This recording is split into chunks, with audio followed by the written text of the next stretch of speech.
they're just simple experiments that you can get people involved in to understand about the body.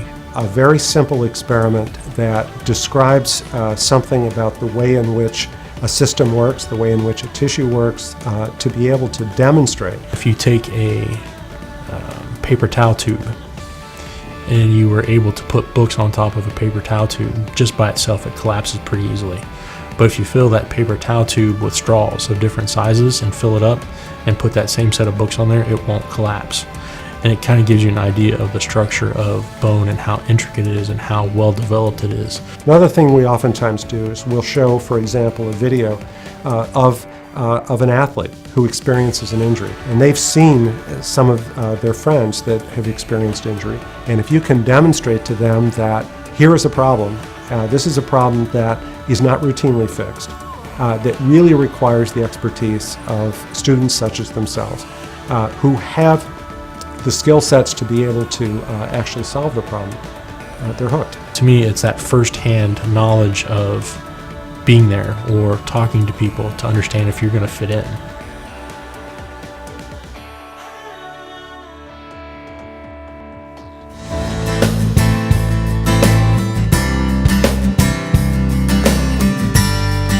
This is a terrific opportunity for students, particularly women and minorities who are thinking about this. It's just a zest for the field and wanting to impact people's lives. Encourage curiosity, encourage these students to not give up, but to be very directed in trying to solve problems. I know that this field does have more women in it than other fields of engineering. It's not uncommon to have biomedical engineering programs that have 30 to 50% women in them, which is very unlike what we see in other more traditional areas of engineering. If you're an assertive woman, then there's really, the fact that you are a woman really has nothing to do with your success in the field.